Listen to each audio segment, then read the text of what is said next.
നമസ്കാരം, ട്രൂ ഇന്ത്യയിലേക്ക് സ്വാഗതം.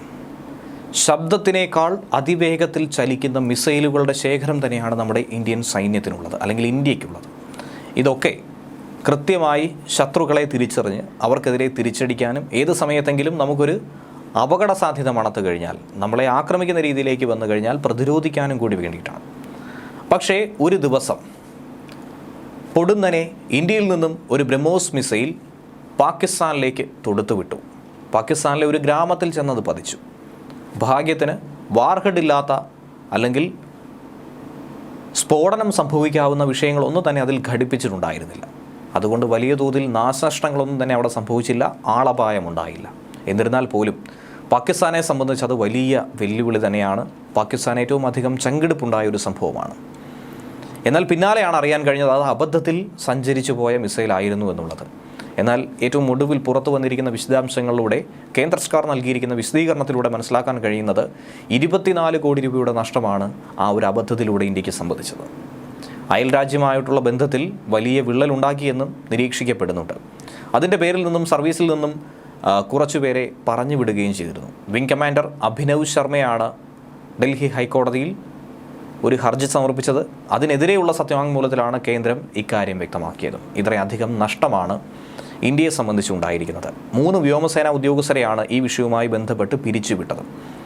ഈ ഹർജിയിൽ 6 ആഴ്ചയ്ക്കകം വിശദമായൊരു മറുപടി സമർപ്പിക്കണമെന്ന് ആവശ്യപ്പെട്ട് പ്രതിരോധ മന്ത്രാലയത്തിനും വ്യോമസേനാ മേധാവിക്കുമാണ് നിലവിൽ കോടതി നോട്ടീസ് അയച്ചിരിക്കുന്നത്. 2022 മാർച്ച് 9 അന്നായിരുന്നു ഇന്ത്യ അബദ്ധത്തിൽ ബ്രഹ്മോസ് മിസൈൽ സിർസയിൽ നിന്നും, ഹരിയാനയിലെ സിർസയിൽ നിന്നും തൊടുത്തുവിട്ടത്. അത് പാകിസ്ഥാൻ്റെ അധീനതയിലുള്ള മിയാൻ ചന്നു പ്രദേശത്തായിരുന്നു കുതിച്ചിറങ്ങിയത്. ശബ്ദത്തിനേക്കാൾ 3 മടങ്ങ് വേഗത്തിലാണ് ഈ മിസൈലുകൾക്ക് സഞ്ചരിക്കാനായി ശേഷിയുള്ളത്. ഇതാണ് പാകിസ്ഥാൻ്റെ അതിർത്തി കടന്നുകൊണ്ട് മിയാൻ ചന്നു പട്ടണത്തിൽ വന്ന് പതിച്ചത്. ഉദ്യോഗസ്ഥരുടെ അശ്രദ്ധ തന്നെയാണ്, അല്ലെങ്കിൽ ഉദ്യോഗസ്ഥർ കുറച്ചുകൂടി ശ്രദ്ധിക്കണമായിരുന്നു എന്ന് തന്നെയാണ് കേന്ദ്രം നിലവിൽ കോടതി അറിയിച്ചിരിക്കുന്നത്. പ്രത്യേകിച്ചും രാജ്യസുരക്ഷയുമായും അയൽ രാജ്യവുമായിട്ടുള്ള ബന്ധവുമായും വലിയ വിഷയങ്ങൾ അത് സൃഷ്ടിക്കാം. ഒരുപക്ഷെ വലിയ നഷ്ടങ്ങൾ അന്ന് നേരിടേണ്ടി വന്നിരിക്കാം. എന്തോ ഭാഗ്യത്താൽ തന്നെയാണ് കഷ്ടിച്ച് രക്ഷപ്പെട്ടിരിക്കുന്നത്.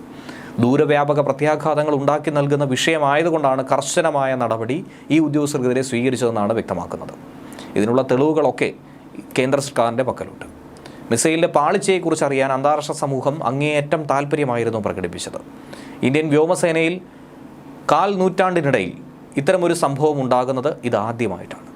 എന്നാൽ പിരിച്ചുവിടപ്പെട്ട ഉദ്യോഗസ്ഥർ പറയുന്നത് തങ്ങൾ കൃത്യമായ മാനദണ്ഡങ്ങൾ പാലിച്ചിരുന്നു, എല്ലാ ചുമതലകളും അതുപോലെ തന്നെ നിർവഹിച്ചിട്ടുണ്ട്, അങ്ങനെയുള്ള വിശദീകരണങ്ങളാണ് നൽകുന്നത്. അഭിനവ് ശർമ്മ എന്ന വ്യക്തി അന്ന് സേനയിലെ എഞ്ചിനീയറിംഗ് ഓഫീസറായിരുന്നു.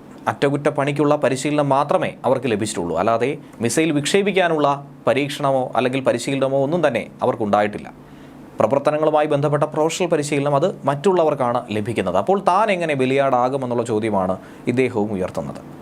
പക്ഷേ പൊതു താൽപ്പര്യപ്രകാരം പ്രാഥമിക അന്വേഷണത്തിൻ്റെ ഭാഗമായിട്ടാണ് കർശനമായി ഈ നടപടി കേന്ദ്രമെന്ന് സ്വീകരിച്ചിരുന്നത്.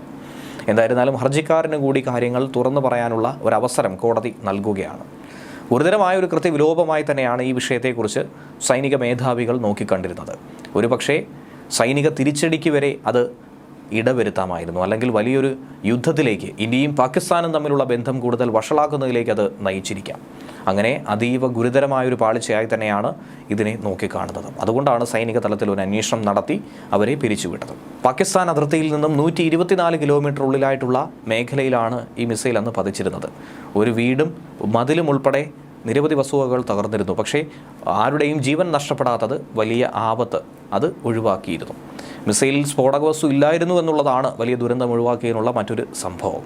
ശേഷം പാകിസ്ഥാൻ ശക്തമായ പ്രതിഷേധമായിരുന്നു ഇന്ത്യൻ നയതന്ത്ര പ്രതിനിധിയെ വിളിച്ച് അറിയിച്ചിരുന്നത്. ഇന്ത്യ ആകട്ടെ ഖേദവുമെന്ന് പ്രകടിപ്പിച്ചിട്ടുണ്ടായിരുന്നു. ഇത്തരമൊരു സംഭവം ഇനി ആവർത്തിക്കില്ല എന്നുള്ള കാര്യം ഇന്ത്യ വ്യക്തമായി പറഞ്ഞിരുന്നു.